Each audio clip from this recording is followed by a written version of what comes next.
Welcome. I'm so glad you're here. Today we're starting an amazing journey into the world of Jungian psychology. Don't worry if that sounds intimidating. We're going to break everything down in a way that makes sense, and I think you'll be surprised at how much of this you already recognize in your own life.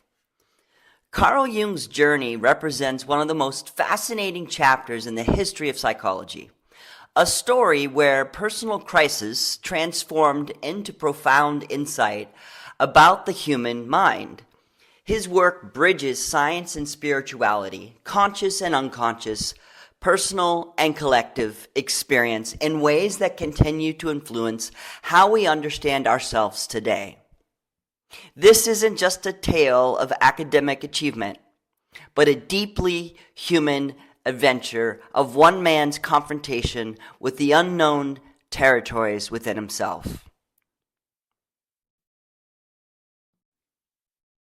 Born in 1875 in Switzerland, Jung wasn't just another figure in psychology's history. He was a revolutionary who dared to explore the mysterious realms of human experience that science had relegated to the margins. Dreams, myths, spirituality, the inexplicable synchronicities of life. Jung brought these all into the center of psychological inquiry. But who was the man behind these ideas? And why do his insights continue to captivate us more than a half a century after his death? Jung was born to a Protestant pastor father and a mother who was believed to have psychic abilities, a fascinating tension that would later influence his views on the relationship between spirituality and psychology. As a child, Jung was deeply introspective, often feeling disconnected from others and drawn into solitude. He recalled powerful dreams and visions that left profound impressions on him. Once, while observing a beautiful Basel cathedral as a boy, he experienced a disturbing thought that felt alien to his conscious mind, a first hint of what he would later understand as autonomous contents of the unconscious. His early fascination with philosophy, archaeology, and spirituality created the foundation for a mind that would refuse to be confined by the scientific materialism of his time. Though he initially followed a practical path into medicine and psychiatry at the University of Basel, his curiosity continually pulled him toward the mysterious inner dimensions of human experience. In 1907, Jung's path crossed with Sigmund Freud, the founder of psychoanalysis. This meeting would transform both men's lives and the course of modern psychology. Initially, they shared a profound intellectual bond. Freud even considered Jung his crowned prince and heir to psychoanalysis. But beneath this collaboration, fundamental differences were brewing. While Freud viewed the unconscious primarily as a repository of repressed desires and childhood conflicts, Jung sensed something more, a creative, purposeful dimension to the unconscious that contained not just personal material, but collective, universal patterns. Their famous split in 1913 wasn't merely an academic disagreement. For Jung, it was a profound crisis of conscience and purpose. Choosing to break from Freud meant professional isolation, criticism, and venturing into uncharted psychological territory without a map. Yet this very break allowed Jung to develop his most revolutionary ideas. What followed this professional rupture was perhaps the most remarkable chapter in Jung's life, and one that remained largely hidden until recently. Between 1913 and 1917, Jung underwent what he called a confrontation with the unconscious, a period of intense psychological turmoil where he experienced powerful visions and dialogued with figures from his unconscious. Rather than dismissing these experiences as mere hallucinations, Jung meticulously recorded them in his Red Book, a stunning illuminated manuscript only published in 2009, decades after his death. He wrote, "My soul, where are you? Do you hear me? I speak. I call you. Are you there? I have returned. I am here again." This wasn't abstract research.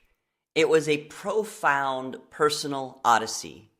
Jung stood at the edge of what could have been psychological disintegration, yet he found the courage to surrender to the process while maintaining one foot in ordinary reality.